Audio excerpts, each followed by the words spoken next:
Welcome to Slothful Slumber, the podcast where we transform the vast knowledge of the internet into a gentle lullaby for your mind.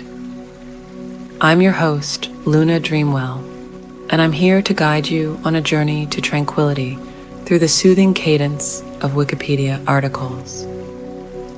Each episode will delve into the most wonderfully mundane and sleep-inducing topics, helping you drift off into a realm of serene dreams. So find your comfortable space, close your eyes, and let the dull hum of information carry you into a restful slumber. Now, let's embark on tonight's voyage of tranquil learning as we explore a topic so peacefully uneventful, it just might whisk you away to the land of dreams.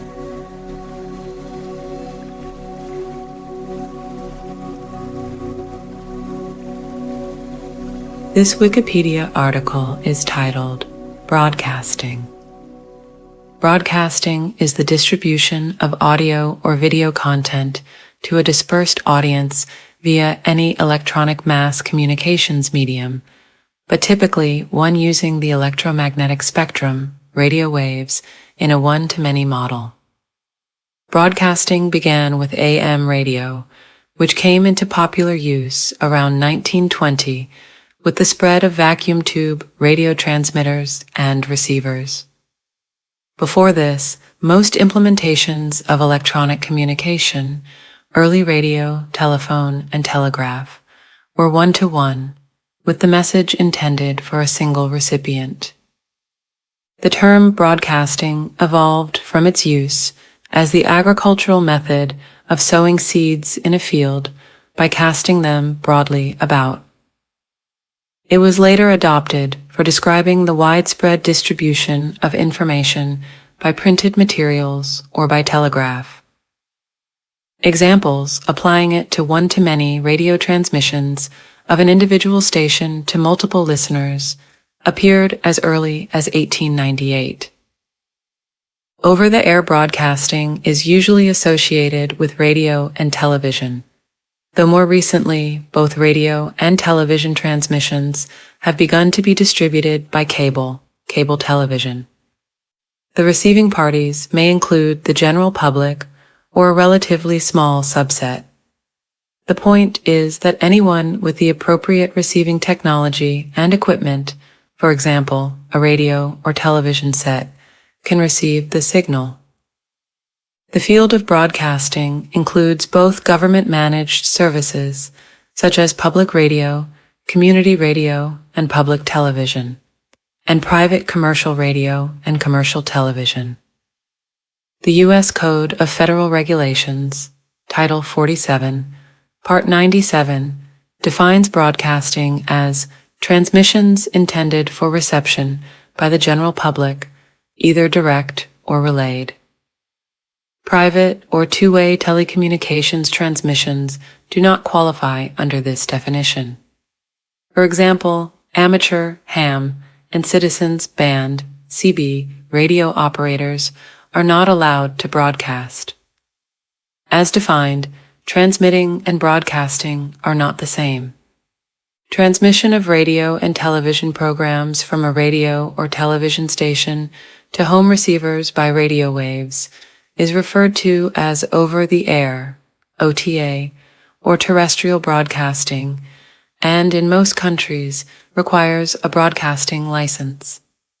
Transmissions using a wire or cable, like cable television, which also retransmits OTA stations with their consent, are also considered broadcasts, but do not necessarily require a license, though in some countries a license is required.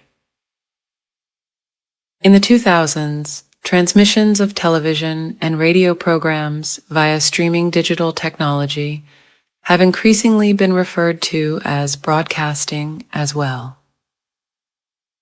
History. The earliest broadcasting consisted of sending telegraph signals over the airwaves using Morse code, a system developed in the 1830s by Samuel Morse, physicist Joseph Henry, and Alfred Vail.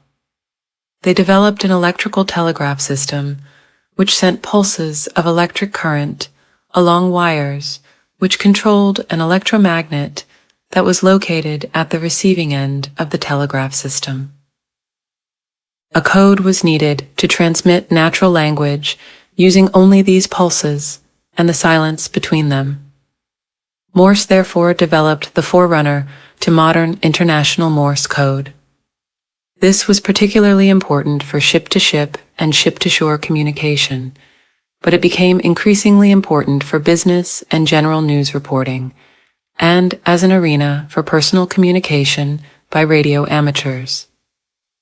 In 1894, Italian inventor Guglielmo Marconi began developing a wireless communication using the then newly discovered phenomenon of radio waves, showing by 1901 that they could be transmitted across the Atlantic Ocean. This was the start of wireless telegraphy by radio. Audio-radio broadcasting began experimentally in the first decade of the 20th century. On the 17th of December, 1902, a transmission from the Marconi station in Glace Bay, Nova Scotia, Canada, became the world's first radio message to cross the Atlantic from North America.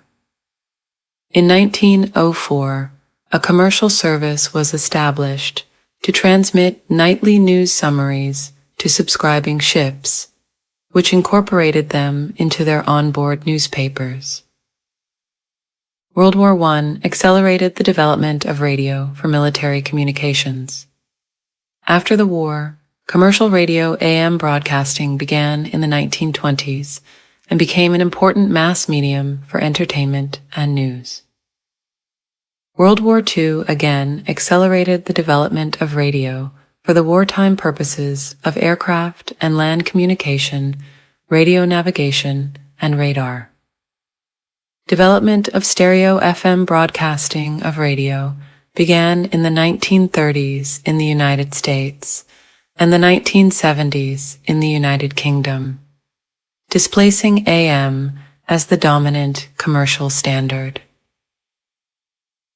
On the 25th of March, 1925, John Logie Baird demonstrated the transmission of moving pictures at the London department store Selfridges. Baird's device relied upon the Nipkow disc and thus became known as the mechanical television. It formed the basis of experimental broadcasts done by the British Broadcasting Corporation beginning on the 30th of September, 1929. However, for most of the 20th century, televisions depended on the cathode ray tube invented by Carl Brown. The first version of such a television to show promise was produced by Philo Farnsworth and demonstrated to his family on the 7th of September, 1927. After World War II, interrupted experiments resumed, and television became an important home entertainment broadcast medium, using VHF and UHF spectrum. Satellite broadcasting was initiated in the 1960s and moved into general industry usage in the 1970s, with DBS, direct broadcast satellites, emerging in the 1980s. Originally, all broadcasting was composed of analog signals using analog transmission techniques, but in the 2000s, broadcasters switched to digital signals using digital transmission. An analog signal is any continuous signal representing some other quantity that is analogous to another quantity. For example, in an analog audio signal, the instantaneous signal voltage varies continuously with the pressure of the sound waves.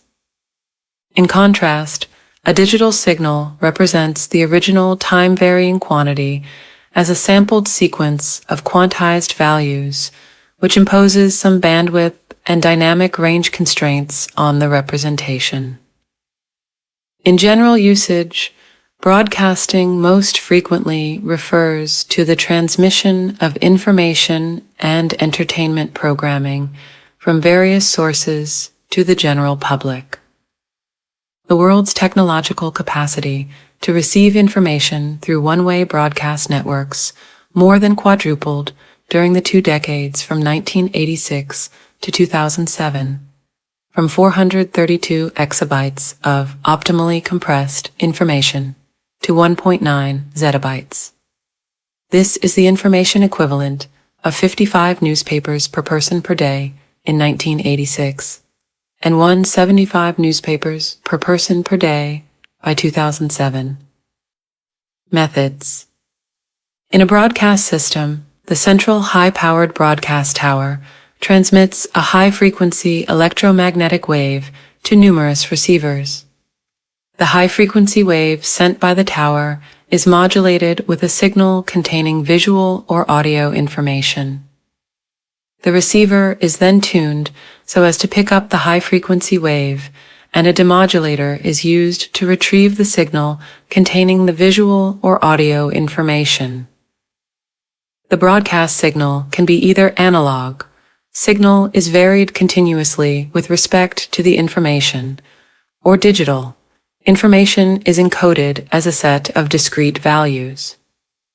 Historically, there have been several methods used for broadcasting electronic media audio and video to the general public. Telephone broadcasting, 1881 to 1932. The earliest form of electronic broadcasting, not counting data services offered by stock telegraph companies from 1867. If ticker tapes are excluded from the definition. Telephone broadcasting began with the advent of theatrophone, theater phone systems, which were telephone-based distribution systems allowing subscribers to listen to live opera and theater performances over telephone lines, created by French inventor Clément Ader in 1881. Telephone broadcasting also grew to include telephone newspaper services for news and entertainment programming, which were introduced in the 1890s, primarily located in large European cities. These telephone-based subscription services were the first examples of electrical broadcasting and offered a wide variety of programming. Radio broadcasting, experimentally from 1906, commercially from 1920. Audio signals sent through the air as radio waves from a transmitter, picked up by an antenna and sent to a receiver. Radio stations can be linked in radio networks to broadcast common radio programs, either in broadcast syndication, simulcast, or subchannels. Television broadcasting, telecast, experimentally from 1925, commercially from the 1930s. An extension of radio to include video signals. Cable radio, also called cable FM, from 1928, and cable television from 1932, both via coaxial cable, originally serving principally as transmission media for programming produced at either radio or television stations, but later expanding into a broad universe of cable-originated channels. Direct broadcast satellite, DBS, from circa 1974, and satellite radio from circa 1990, meant for direct-to-home broadcast programming as opposed to studio network uplinks and downlinks, provides a mix of traditional radio or television broadcast programming, or both, with dedicated satellite radio programming. Webcasting of video from circa 1993 and audio from circa 1994 streams offers a mix of traditional radio and television station broadcast programming with dedicated internet radio and internet television. Economic models. There are several means of providing financial support for continuous broadcasting. Commercial broadcasting, for profit, usually privately owned stations, channels, networks, or services providing programming to the public, supported by the sale of airtime to advertisers for radio or television advertisements during or in breaks between programs, often in combination with cable or pay cable subscription fees. Public broadcasting, usually nonprofit, publicly owned stations or networks supported by license fees, government funds, grants from foundations, corporate underwriting, audience memberships, contributions, or a combination of these. Community broadcasting, a form of mass media in which a television station or a radio station is owned, operated, or programmed by a community group to provide programs of local interest known as local programming. Community stations are most commonly operated by nonprofit groups or cooperatives. However, in some cases, they may be operated by a local college or university, a cable company, or a municipal government. Internet webcast. The audience pays to recharge and buy virtual gifts for the anchor, and the platform converts the gifts into virtual currency. The anchor withdraws the virtual currency, which is drawn by the platform. If the anchor belongs to a trade union, it will be settled by the trade union and the live broadcasting platform, and the anchor will get the salary and part of the bonus. This is the most common profit model of live broadcast products. Broadcasters may rely on a combination of these business models. For example, in the United States, National Public Radio, NPR, and the Public Broadcasting Service, PBS Television, supplement public membership subscriptions and grants with funding from the Corporation for Public Broadcasting, CPB, which is allocated biannually by Congress. U.S. public broadcasting, corporate, and charitable grants are generally given in consideration of underwriting spots, which differ from commercial advertisements in that they are governed by specific FCC restrictions, which prohibit the advocacy of a product or a call to action. Recorded and live forms. The first regular television broadcasts started in 1937. Broadcasts can be classified as recorded or live. The former allows correcting errors and removing superfluous or undesired material, rearranging it, applying slow motion and repetitions, and other techniques to enhance the program. However, some live events like sports television can include some of the aspects, including slow motion clips of important goals, hits, etc., in between the live television telecast. American radio network broadcasters habitually forbade pre-recorded broadcasts in the 1930s and 1940s, requiring radio programs played for the Eastern and Central time zones to be repeated 3 hours later for the Pacific time zone. This restriction was dropped for special occasions, as in the case of the German dirigible airship Hindenburg disaster at Lakehurst, New Jersey, in 1937. During World War II, pre-recorded broadcasts from war correspondents were allowed on U.S. radio. In addition, American radio programs were recorded for playback by armed forces radio stations around the world. A disadvantage of recording first is that the public may learn the outcome of an event before the recording is broadcast, which may be a spoiler. Pre-recording may be used to prevent announcers from deviating from an officially approved script during a live radio broadcast, as occurred with propaganda broadcasts from Germany in the 1940s and with Radio Moscow in the 1980s. Many events are advertised as being live, although they are often recorded live, sometimes called live to tape. This is particularly true of performances of musical artists on radio when they visit for an in-studio concert performance.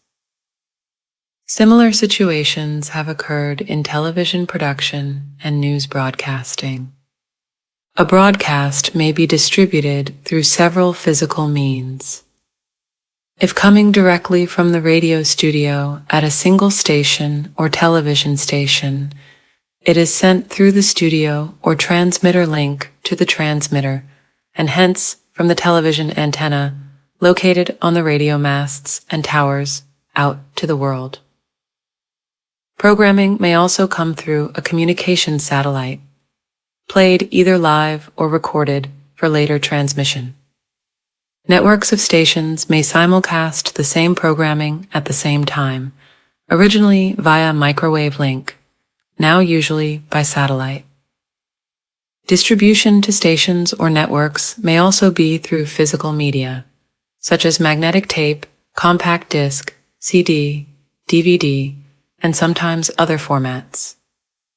Usually, these are included in another broadcast, such as when Electronic News Gathering, ENG, returns a story to the station for inclusion on a news program. The final leg of broadcast distribution is how the signal gets to the listener or viewer.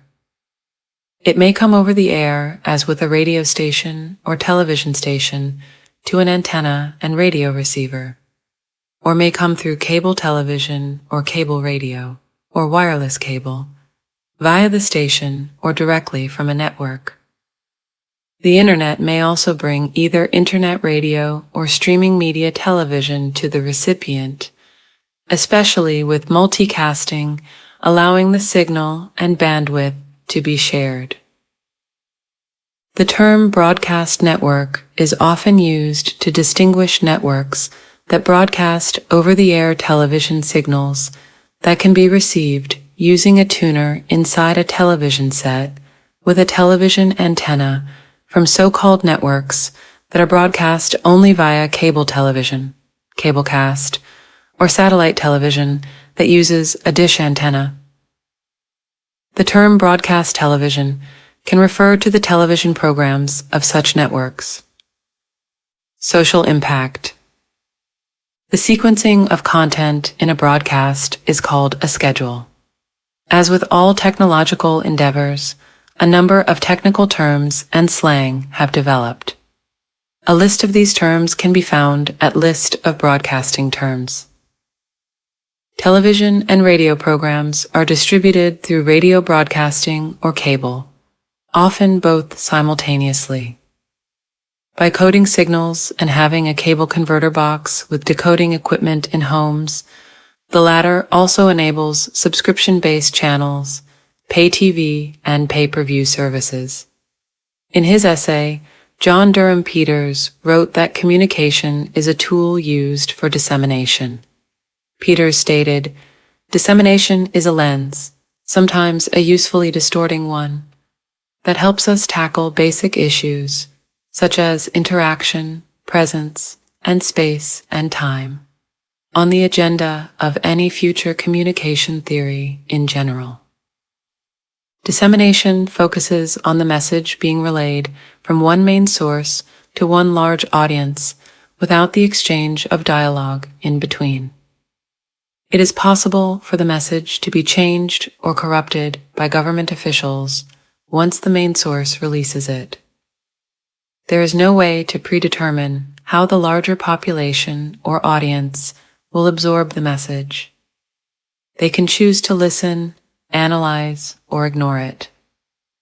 Dissemination in communication is widely used in the world of broadcasting. Broadcasting focuses on getting a message out, and it is up to the general public to do what they wish with it. Peters also states that broadcasting is used to address an open-ended destination. There are many forms of broadcasting, but they all aim to distribute a signal that will reach the target audience. Broadcasters typically arrange audiences into entire assemblies. In terms of media broadcasting, A radio show can gather a large number of followers who tune in every day to specifically listen to that specific disc jockey. The disc jockey follows the script for his or her radio show and just talks into the microphone. He or she does not expect immediate feedback from any listeners. The message is broadcast across airwaves throughout the community, but there the listeners cannot always respond immediately, especially since many radio shows are recorded prior to the actual airtime. Broadcast engineering. Broadcast engineering is the field of electrical engineering, and now, to some extent, computer engineering and information technology, which deals with radio and television broadcasting. Audio engineering and RF engineering are also essential parts of broadcast engineering, being their own subsets of electrical engineering. Broadcast engineering involves both the studio and transmitter aspects, the entire air chain, as well as remote broadcasts. Every station has a broadcast engineer, though one may now serve an entire station group in a city. In small media markets, the engineer may work on a contract basis for one or more stations as needed.